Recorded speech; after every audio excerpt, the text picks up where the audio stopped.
Mr. Speaker, ano pong mandate ng DNR ang may aambag nito sa NTF-ELCAC? Mr. Speaker, Your Honor, very simple po yun, Mr. Speaker. Dahil nung gobernur po ako sa Palawan, for example, nagbigay ng 9 projects, tag 20 million, 180 million, binigay ito sa barangay. But ang gagawa ng project ay yung provincial government. Kasama ang DNR doon, Mr. Speaker, Your Honor, dahil yung paggawa ng kalsada, kung may mga puno doon na affected, siyempre konsultahin yung DNR, hihingi ng cutting permit. At saka kung tatraverse yan sa protected area, hindi pwede. So kaya kasama yung DNR doon, Mr. Speaker, Your Honor.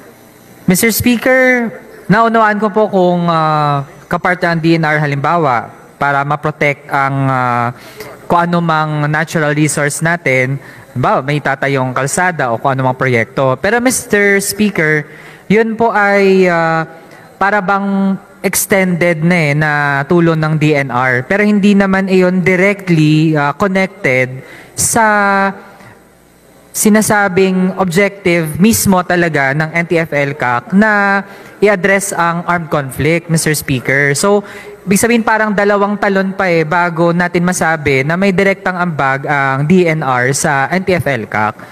So, ano pong comment ng sponsor natin?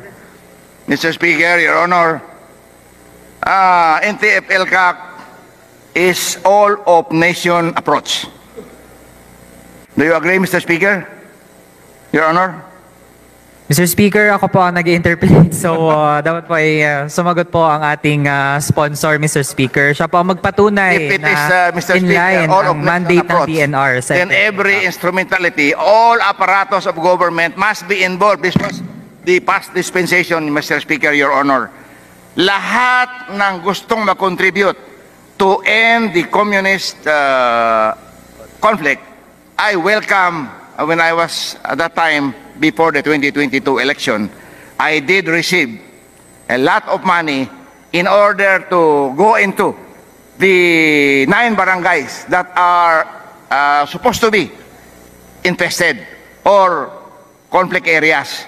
Sa awa ng Diyos, pumunta yung Pangulo natin, Your Honor, earlier this month at dineclare yung buong Palawan kasi lahat-lahat nga kami nagtulong-tulong. So, kasama na po doon, Mr. Speaker, ang DNR, kasama po sa NTF-ELCAC. Hindi po sila bystander lang na titingin at saka bibigyan ng opinion. Kasama po sila doon sa consultation at saka, siyempre, mabuti na yung all-of-nation approach, Your Honor. Mr. Speaker, ano po ang mandate ng DNR bilang ahensya by itself, Mr. Speaker? Of course, yung mandate, Mr. Speaker, is pangalagaan yung environment, yung pinakauna yun. At kung may mga projects na binibigay ng NTF-ELCAC, sisirain yung environment, petigilin nila. Yun lang yun. Very simple, Mr. Speaker. Yeah, Mr. Speaker, kasi nga, based sa tinakbo na po ng ating discussion, ay meron pong disconnect. Ang mandate naman ng DNR, protektahan ang ating natural resources. And Mr. Speaker, ang usapin naman ng armed conflict, sa pagitan naman yan ng mga tao, Mr. Speaker. And kung ano man yung mga proyekto, although sa akin nga, Mr. Speaker, ang tindig natin dyan, dapat hindi nga bahagi ang NTF-ELCAC ng ganong mga proyekto. Pero kung ang justification, Mr. Speaker, ay tutulong ang DNR sa mga projects, pwede naman po nilang gawin yan without being part of the NTF-ELCAC, Mr. Speaker. Kaya dagdag na lang din natin, Mr. Speaker, kasi ang NTF-ELCAC, ito din ang nag-hold ng press con na nag-abduct sa mga environmental advocates, Mr. Speaker, sina Jed at Junila. Kaya to wrap up on this topic na lang din, Mr. Speaker, since at this point talaga, Mr. Speaker, we're not convinced na dapat maging bahagi ang DNR. Mas dapat pangalagaan ng DNR pati yung mga environmental advocates natin, Mr. Speaker, kesa mag-cooperate sa ganitong task force na actually siya mismo din ang nag-endanger at nag-threaten sa buhay na ating mga environmental advocates, Mr. Speaker. Now, on another topic, Mr. Speaker, on the confidential fund of DNR, Sa taong 2023, meron po itong allocation na nasa around 13 million. Mr. Speaker, saan ginamit o ginagamit ng DNR ang kanyang confidential fund? Mr. Speaker, Your Honor, maliit lang po ang confidential funds ng DNR. Ginagamit po ito, Your Honor, Speaker, doon sa buying of information patungkol doon sa number 1, illegal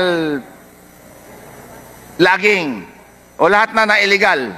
Yan po ang meron nagre-report, then meron binabayaran. So, yun, walang resibo. Kung yun ang tinutukoy mo, Mr. Speaker, na kung may resibo o wala. So far, Mr. Speaker, our new secretary has not used a single cent of the confidential funds. Your Mr. Honor, Speaker, to confirm for 2023, ang confidential fund allocation ng DNR ay hindi po nito nagamit o nagagamit pa. Hindi nagamit. Yes, Mr. Speaker, Your Honor, kung gusto mo So Mr. Speaker, kung hindi pa naman nagagamit ito ng DNR, mas mainam po na wag na nitong gamitin at mas i-foster na lang ang tighter na coordination with our law enforcement units. Kasi Mr. Speaker, kung gumagana rin naman talagang ating law enforcement units, then pwedeng sila na ang gumawa ng trabaho na pwedeng hindi na saluhin ng DNR that would justify confidential funds, Mr. Speaker. With that, Mr. Speaker, kasi sa proposal ng DNR for 2024, meron pa ring 13 million na confidential fund. Kung kakayanin din naman ng ahensya na gumana without the confidential fund, is it willing to forgo the proposal to have confidential funds?